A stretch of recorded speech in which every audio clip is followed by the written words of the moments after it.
Welcome back to another clay video. Today we are going to create the entire map of Inkwell Island number 4 from Cuphead, the delicious last course. A couple weeks ago I made the entire map from the first game, and you all made it very clear you would like to see the DLC map. So that is exactly what we are going to create. Unlike in the last video, my printer actually has some ink, so we get a nice colored picture. Thank you to one of my moderators on Discord who made this possible.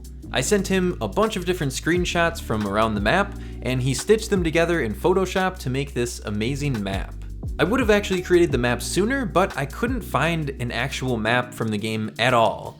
I searched on Reddit and Wikipedia and anywhere else I could look, and a map for this just doesn't exist yet.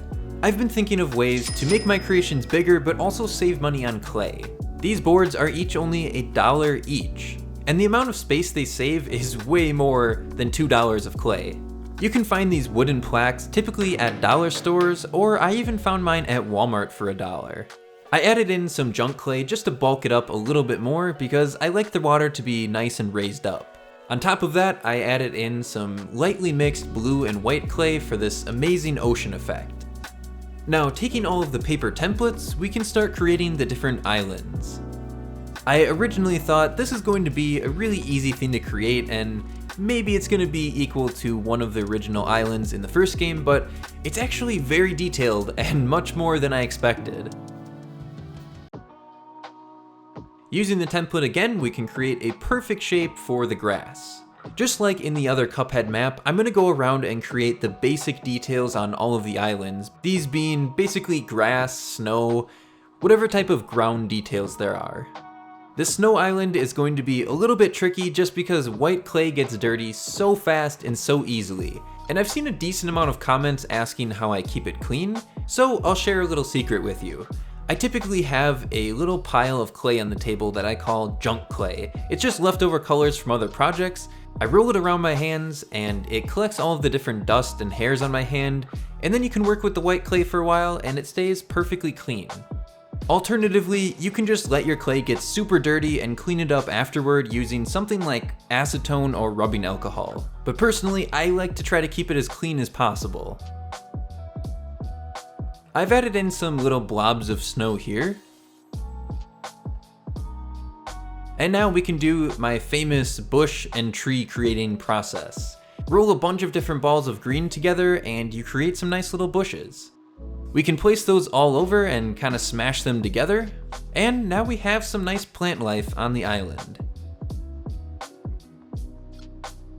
Moving on to my personal favorite, the desert. I can't say I'm particularly fond of the boss just because of the fact that it's a flying level and I really don't like the flying levels that much. But the area itself looks really cool. I've pushed down on the edges to make them a little bit more rounded. I think this looks better for the desert. And to kind of blend the different areas together more seamlessly, I've added in some random little rocks. We also have tons of little rocks in front of the island. And let's move on to the sand. This sand covers most of the island, but there's also a lot that's left empty. We can just keep building up the rocks in different places until it looks nice and full. Here is our first staircase. I wanted to make this one look a bit more random because it's kind of like a pile of rocks. It ended up looking, I guess, a little bit messy, but it also fits the scenery pretty good. Now, oddly enough, even though this is a desert, there's quite a lot of grass. Most of the outline of the whole island is grass, and then we have a bunch of just kind of random patches everywhere. As odd as it seems, I do actually like that they added this because it adds a lot more life and color into this island. Moving on to these huge islands in the back, we need to create some rock texture. I must have used probably 4 or 5 blocks of clay to create these two big islands here.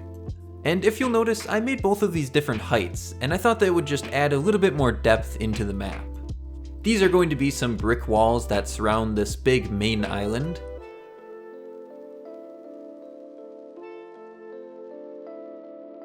Over on the side here, we have a nice little walkway. And finally, grass on this other island here.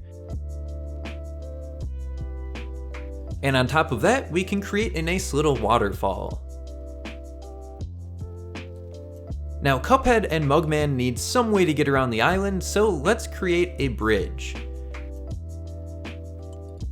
And on top of the bridge, and all of the walls, we have a nice, what I imagine is moss growing on top of it.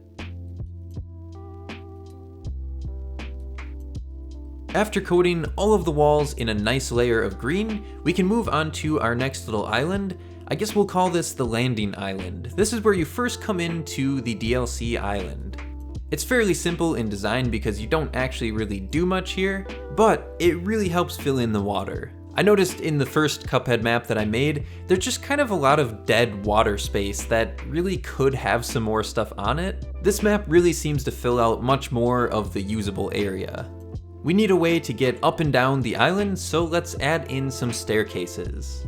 This one was definitely a bit more tricky to create, especially because it's just such a steep staircase. Over here is a nice little simple stone bridge created by throwing a bunch of rocks in the water until they stack up. I don't know about you, but I've done this before as a kid, and it is super fun. Me and my brother used to throw rocks into the water just over and over again until they would finally stack up and you could make sort of a path to get across the water and stay mostly dry. It was just a little stream, it wasn't any deep river or anything, but I imagine with enough rocks, it's really possible anywhere. Now let's take this massive chunk of brown clay that I've mixed and start creating the mountains. This was huge. I used about 8 packs of clay to create all of the brown that I needed for the mountains. I only had a little bit extra left over, and that will just be used for future projects when I need more brown. I'm still new to creating mountains. I've really only done it a few times, but I think that simplicity is sort of the key. If you try to add in too many details, it just doesn't really look good anymore. Of course, unless you're going for a super realistic mountain, but that's probably something you'll never see on this channel.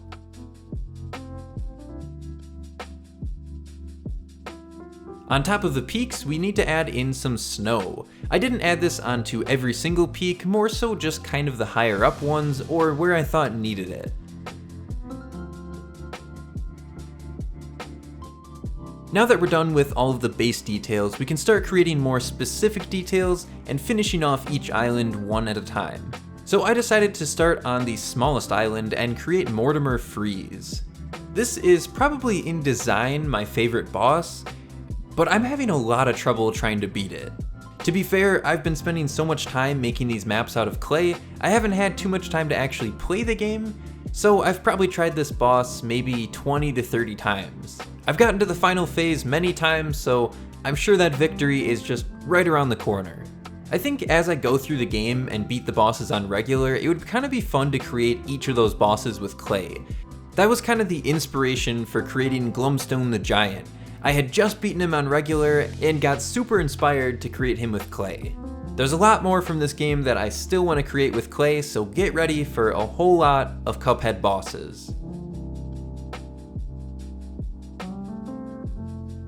After creating the airstrip, I'm going to add in some little random spots of dirt because it was just looking a little bit empty on this island. Now let's work on the 2 buildings that are on this island. First, we have the hangar. On top of it, we have either a windsock or a searchlight. I'm honestly not too sure. I threw that in the oven and broke out a marker to create the text that is on the side of this hangar. After we get that onto the map, we can start working on the lighthouse. The design for this is maybe a little bit simplified, but I think that it looks pretty good. I also wanted to try creating the ladder on the outside using a marker, and it turns out markers actually work really well on unbaked clay as well as when it's baked.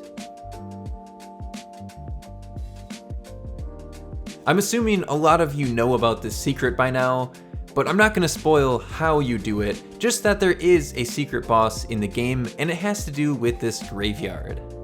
But that's all that you're going to hear from me, so don't worry about any spoilers. Using some brown wire over here, I'm going to create a small little fence, because creating miniature fences with clay is a miserable process. This little plane here will be the boss icon for the Howling Aces, which honestly I find to be a pretty fun boss to do. It has a bit of a challenge to it, but it's also not that hard.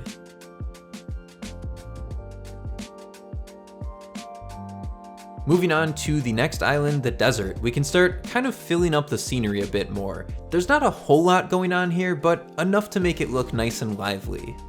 I guess at this point would be a good time to mention that I'm not going to be creating the NPCs on the map. I didn't do this in the first video, and no one seemed to really complain in the comments. They're just so tiny to create, and I feel like I won't really do them justice at this small scale. So I hope it's fine that I left out all of the characters around the map. We also have our next boss icon for Esther Winchester, also known as the Vacuum Cow. Let's also add in a bunch of cactuses all over the island, and this is how I add in some little texture and detail to the cactus. Just stab it a bunch of times with the knife, and it looks somewhat like a bunch of little cactus spines.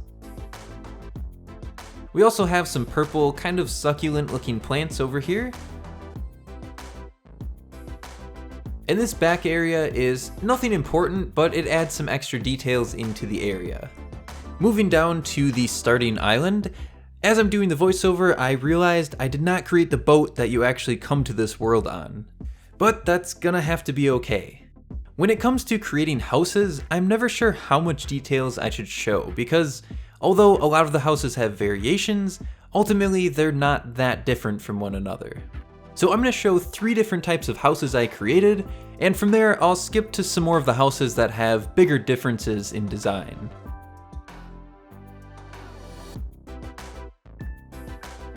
This little white house with all of the wood design on, I was a little disappointed, not because of how it turned out, but because of where I had to place it.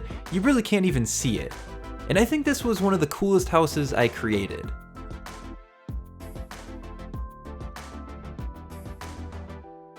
These are going to be a bunch of the houses and buildings that are up on the main island.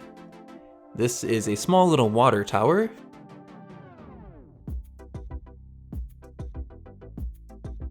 Over here we have a big clock tower. And finally, in the center, we will create the bakery, the only building on this island you can actually go inside of. And I think this is the building that I ended up liking the most. It just turned out really, really nice. I even added a tiny little piece of wheat at the top. Let's start building up the city by placing all of the houses and buildings. And I also created a nice little well for the center of the town.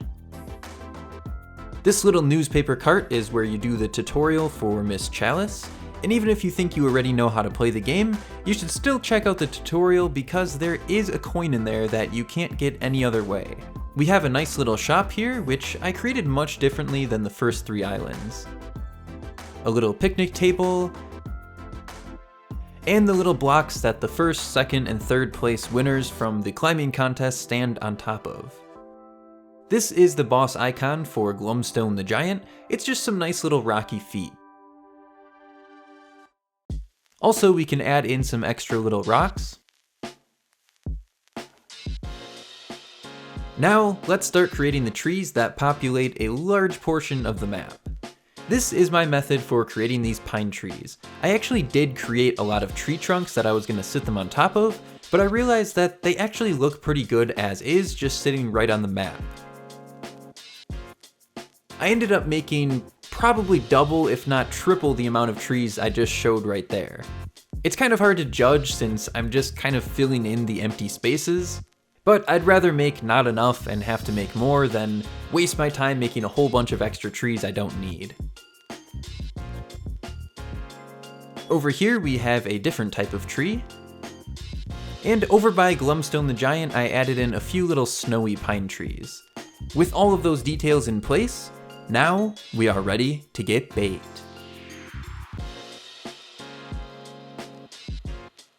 After baking, there's nothing else we have to do, so here it is, the entire map of Inkwell Island 4 from Cuphead, the delicious last course.